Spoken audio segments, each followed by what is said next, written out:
अस्सलामुअलैकुम। उम्मीद करता हूँ सब खैरियत से होंगे। मैं भी बिल्कुल ठीक हूँ। और आज हम एक ऐसे खिलाड़ी के बारे में बात करेंगे जिसने पाकिस्तान का नाम रोशन किया। तो अपनी खामोश से रहे लेकिन अपनी परफॉर्मेंस पे, अपनी फ़िटनेस पे किसी चीज़ में कोई कमी नहीं आने दी। और कुछ नए हीरो जिनका नाम मैं आगे जाके आपको बताऊंगा कि जिनको उन्होंने ट्रेन किया बाद में, और आज वो हमारी पाकिस्तान क्रिकेट टीम के एक शानदार प्लेयर हैं जिनको पूरी दुनिया में माना और जाना जाता है। लेकिन उनको जिसकी वजह से जाना जाता है, कौन है वो उनके पीछे, किसने ट्रेन किया, आज हम उसके बारे में बात करेंगे। तो जी हाँ, मैं आज बात कर रहा हूँ एजाज़ अहमद, पाकिस्तान के एक खामोश मजबूत मिडल ऑर्डर बैट्समैन। चलिए आए आगाज़ करते हैं। और पहले तो हम उनके आगाज़ की ज़िंदगी के बारे में बात जानते हैं कि कहाँ से थे, कब पैदा हुए, फिर आगे आहिस्ता आहिस्ता बढ़ते हैं। एजाज़ आलम का ताल्लुक सियालकोट पंजाब से था, जिनकी पैदाइश 20 सितंबर 1968 में हुई। बचपन से ही क्रिकेट के बहुत शौकीन थे। वो हर लम्हा बैटिंग के में प्रैक्टिस करते रहते, ग्राउंड में खेलते, गलियों में खेलते रहते। उन्होंने अपना फर्स्ट क्लास क्रिकेट डेब्यू में ही जवानी में ही कर दिया था और जल्द ही पाकिस्तान क्रिकेट बोर्ड की नज़रों में आ गए। फिर वो आया लम्हा 1986 1986 इंटरनेशनल क्रिकेट का आगाज़ किया। तो बैनुल-अक़वामी क्रिकेट में उन्होंने जब शुरुआत लिया अपना, तो बहुत अच्छे तरीके से सारी चीज़ें, डेब्यू ये वो। तो मैं उनके डेब्यू में नहीं, मैं उनके टोटल मैचेस कितने थे, टेस्ट में, वनडे में और T20 में कितने कितने मैचेस हैं, मैं उन सब के बारे में डिस्कस करता हूँ। आप लोगों को बताता हूँ कि उन्होंने T20 मैच कितने खेले, उनमें रन्स कितने थे, कितनी 50s थी, कितनी सेंचुरीज थी, कितने वनडे थे, उनमें भी सारी चीज़ें।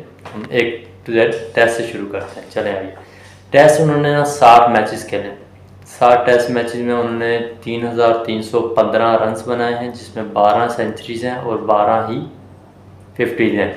और उनका टेस्ट में बेहतरीन जो कि हाईएस्ट स्कोर है वो 211 का है। किन के खिलाफ है वो आगे जाके डिस्कस करते हैं।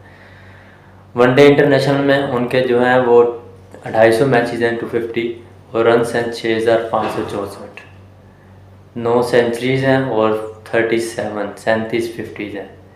उनका बेहतरीन जो हाईएस्ट स्कोर है वो 139 है।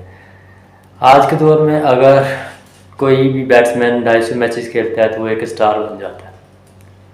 लेकिन एजाज़ अहमद की खामोशी की वजह से, उनकी मीडिया के सामने ना आने की वजह से वो अक्सर नज़रअंदाज होते रहे। वो जो कोई हुए भी, जिनको शायद कम ही लोग जानते होंगे, क्योंकि मैं भी पहले नहीं जानता था। मैंने जब उनके बारे में पढ़ा, उनके बारे में थोड़ा सा सर्च किया, तो मुझे पता चला कि इन्होंने हमारे पाकिस्तान के लिए, हमारी कौम के लिए कितना सर्व किया।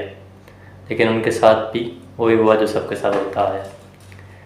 जिन्होंने इस एजाज़ अहमद ने जिनको ट्रेन किया, आजकल उनके साथ भी वही हो रहा है जो इनके साथ हुआ था।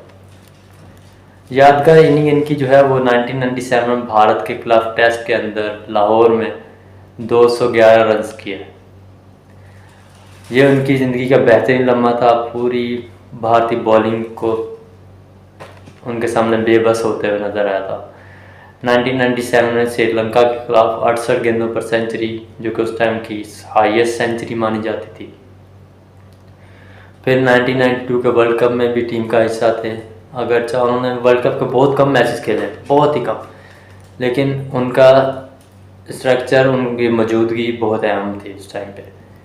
एजाज़ अहमद पर कभी कभार तनकीद का भी माना हुआ कि वो मुस्तकबिल नहीं खेल सकते, माना कभी रन्स बनाते हैं कभी नहीं बनाते। लेकिन उन्होंने अपनी प्रैक्टिस में, अपने फिटनेस पे और अपनी कारकर्दगी पे काम करके हमेशा साबित किया कि मैं एक बहुत अच्छा मिडल ऑर्डर बैट्समैन हूँ। अटैकिंग खेलते थे, अटैकिंग क्रिकेटर हैं। एक पहलू उनका ये भी है कि उनके चेहरे आने वाले एजाज़ के धीरे धीरे साइड लाइन करते हैं। नए चेहरे जैसे भी, माना जैसे यंगस्टर आते हैं तो आहिस्ता आहिस्ता जो भी पुराना है, जैसे कि मतलब भले वो अच्छा ही क्यों ना खेल रहा हो, लेकिन नया आने की वजह से उनको, जो उनका भले स्टार ही उस टाइम का क्यों ना हो, उनको साइड लाइन कर दिया जाता है। ये शुरू से होता हुआ है, कोई ये नई बात नहीं है। ख़ास तौर पर 2001 के बाद नौजवान खिलाड़ी जैसे यूसुफ आ गया, शुएब मलिक आ गया और यूनुस खान आ गया। इनके आने के बाद एजाज़ अहमद को साइडलाइन कर दिया। रिटायरमेंट के बाद उन्होंने ना क्रिकेट नहीं छोड़ी, बल्कि उन्होंने कोचिंग में कदम रखा। नेशनल क्रिकेट एकेडमी लाहौर के अंदर उन्होंने कोचिंग शुरू की। अंडर 19 के साथ कोचिंग में उन्होंने अपना शुरुआत लिया, जिसमें उन्होंने, जैसे मैंने आपको पहले बताया कि हम एक जिक्र करेंगे जिनको उन्होंने ट्रेन किया और आज के वो स्टार हैं। बाबर आजम सबसे पहला नाम, ये भी उनके अंडर ट्रेनिंग ले चुके हैं। फ़खर जमान, फौजी, बाबर तो किंग है हमारा, और इमाम उल हक, ये तीनों इन्हीं के अंडर ही ट्रेनिंग ले चुके हैं। कोचिंग इनका जो कोच है वो एक ही है। पाकिस्तान टीम के कोच भी रहे। उनका कहना है कि अगर मैं तो नहीं खेला, जो अपने टाइम में नहीं सीखा, मैं ताकि अपने जो फ़राइज़ हैं वो दूसरों तक पहुँचाऊँ, दूसरों को सिखाऊँ, ताकि वो आगे जाके हमारी पाकिस्तान टीम को सर्व कर सकें, पाकिस्तान के लिए खेल सकें, नाम बना सकें पाकिस्तान का। वो जो कि बाबर आजम और फ़खर जमान कर रहे हैं, लेकिन उनके साथ भी वही हो रहा है कि साइडलाइन करता जा रहा है। जैसे कि आजकल एक टिकटॉक पे तो चल ही रहा होगा, आप सब लोग देख ही लिया होगा कि बाबर आजम को बोला जाता है कि ये T20 प्लेयर ही नहीं है, वनडे टीम स्क्वाड का हिस्सा हैं, उनका भी हम जिक्र नहीं रहे थे। लेकिन खैर, बाबर के फ़ैन उनको जवाब सही तरह दे रहे, हम उसका जिक्र नहीं कर रहे। हम आज एजाज़ अहमद की बात करेंगे। नाज़रीन, एजाज़ अहमद की बैटिंग स्टाइल आज के T20 बैट्समैनों जैसा ही था। तेज़ खेलते थे, बॉलर्स पर हावी रहते थे, लेकिन बदकिस्मती से ऐसे दौर में खेले जबकि ना तो T20 का था राज, ना सोशल मीडिया था, ना IPL, ना PSL था। उस देर में अगर ये चीज़ें होती तो वो आज का स्टार होता, स्टार माना जाता। 2009 में कुछ गलतफहमियाँ भी हुई जिनकी वजह से उनको बिल्कुल ही साइडलाइन कर दिया गया, लेकिन फिर भी कुछ अरसे के बाद वो सारी चीज़ें ख़त्म हो गई उनके पास से। उनको एक फ्रॉड का इल्ज़ाम लगाया था कि फिक्सिंग का, लेकिन वो बाद में गलत साबित हुआ और वो फिर कोचिंग पर वापस आए।